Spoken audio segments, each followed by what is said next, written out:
اعوذ باللہ من الشیطان الرجیم بسم اللہ الرحمن الرحیم۔ السلام علیکم۔ یونیورسٹی آف ایجوکیشن لاہور سے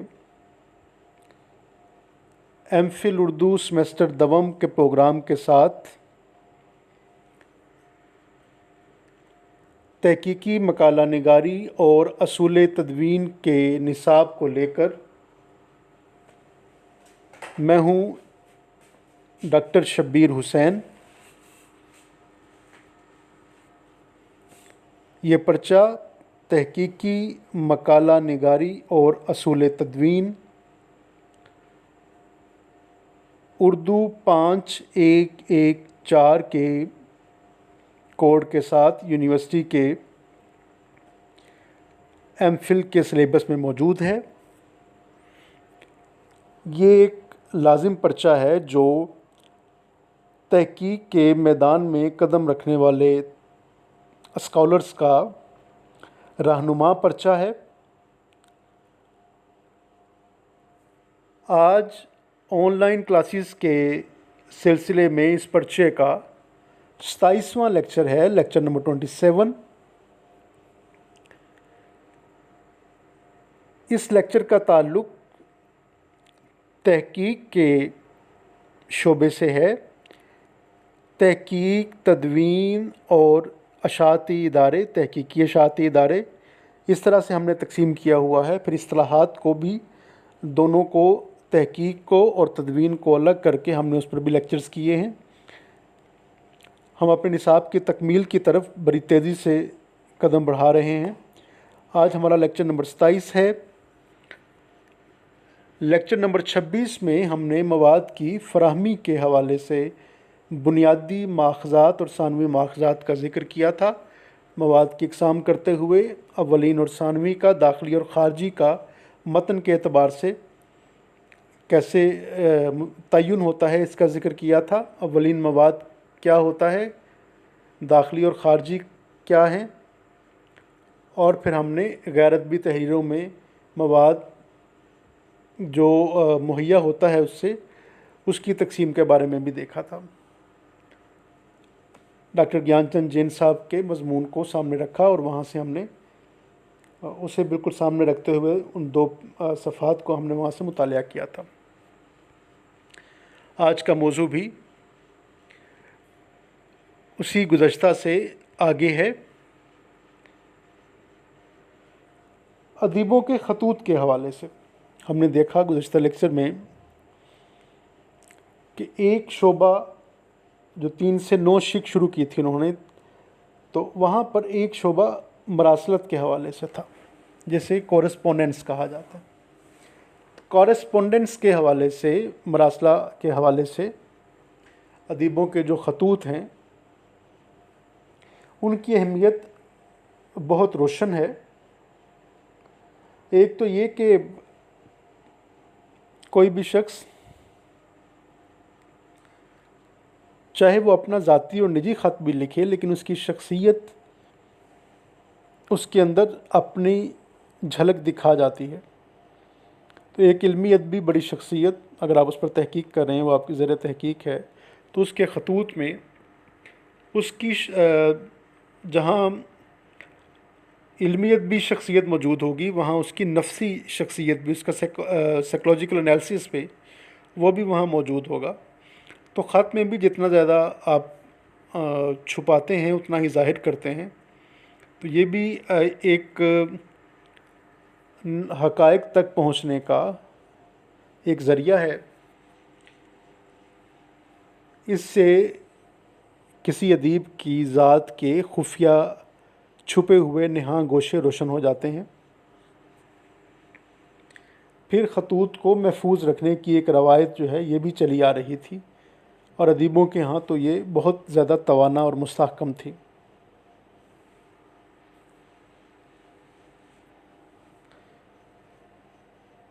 پھر آج کے ہم لیکچر میں تاریخی دستاویزات کی بات کریں گے، جن میں خاص کر ریاستی آرکائیوز بھی ہوتے ہیں۔ اگر کوئی مصنف جیسے قدرت اللہ شہاب تھے یہاں پر، یا اس طرح کے اور مصنف جو ہیں اگر ان کا تعلق کسی سرکاری ادارے سے بھی رہا ہو تو وہ زیادہ ان کے بارے میں جو گورنمنٹل یا سیکریٹریٹ سے جو کورسپونڈنس ہو سکتی ہے دفتری، وہ بھی بہت اہمیت کی حامل ہو سکتی ہے کہ فلاں عرصے میں ان کی فلاں کے ہاں جو شعری یا نثری موضوعات رہے، اس کے پیچھے ایک سبب ان کی ذاتی نجی زندگی میں یا ان کی دفتری زندگی میں یہ پیش آنے والی مشکلات یا آسانیاں تھیں. اس طرح سے بھی آپ اس کا ایک جائزہ لیا جا سکتا ہے اور یوں بھی سمجھنے میں کافی مدد ملتی ہے. تو گیان چند جین کے جاری مضمون سے ہم اقتباس کو سامنے رکھتے ہیں. ادیبوں کے خطوط، ان کی اہمیت اظہر من الشمس ہے، بالکل کلیئر ہے. ان میں ایک طرف علمی و ادبی معاملات پر بحث ہوتی ہے تو دوسری طرف ذات بے نقاب ہو کر سامنے آتی ہے. یہی وجہ ہے کہ بڑے ادیبوں کے خطوط محفوظ رکھے جانے لگے. ہندوستان میں اس قسم کے ذخیرے انجمن ترقی اردو ہند خدا بخش لائبریری پٹنہ میں بھی موجود ہیں. تاریخی دستاویزیں زیادہ تر ریاستی آرکائیوز میں ملتی ہیں. تاریخی دستاویز سے مراد محض فرمان شاہی نہیں بلکہ وہ تمام پرانے کاغذات ہیں جنہیں آرکائیوز میں محفوظ رکھنا ضروری ہوتا ہے. اگر زیر تحقیق کوئی والی ملک، امیر سردار یا بڑا سرکاری عہدیدار ہو تو اس کی سوانح کے لیے ان دستاویزوں سے بہت مدد ملے گی. اس کے بعد یہ شروع ہو جاتی ہے کلی کتب شاہ علی عادل شاہ کے حوالے سے. پھر دور حاضر میں ادیب مریضوں کا ریکارڈ، درسگاہوں کے ریکارڈ سے استفادہ سب سے زیادہ فورٹ ولیم کالج کے سلسلے میں ملتا ہے. تو ہم اسے باقاعدہ طور پر اس صفحے پر لے جاتے ہیں.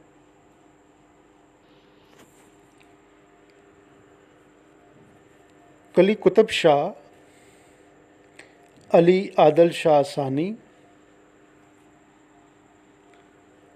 مہاراجہ چندولال شاداں، بہادر شاہ ظفر اور مفتی صدر الدین آزردہ وغیرہ پر کام کیا جائے گا تو ایسی دستاویزوں کو دیکھنا ناگزیر ہے. نو طرز مرصع کے بارے میں معلوم ہے کہ اس کی ابتدا اس وقت ہوئی جب حسین عطا خاں تحسین جنرل اسمتھ کے ساتھ الہ آباد سے کلکتہ براہ دریا جا رہے تھے. عثمانیہ یونیورسٹی کے ڈاکٹر سجاد نے انڈیا آفس کے ریکارڈوں سے جنرل اسمتھ اور اس کے دریائی سفر کا سن معلوم کیا. اسی طرح Fort William College, doctor Gilchrist اور دوسرے مستشرقین سے متعلق مواد سرکاری ذخیروں میں کثرت سے ہے. ملک رام صاحب نے ایسے ہی کاغذات سے غالب کی پینشن کی تفصیلات معلوم کیں. قانونی دستاویزوں اور مقدموں کی مثل کی اہمیت کی بہترین مثال غالب کے سلسلے میں ملتی ہے.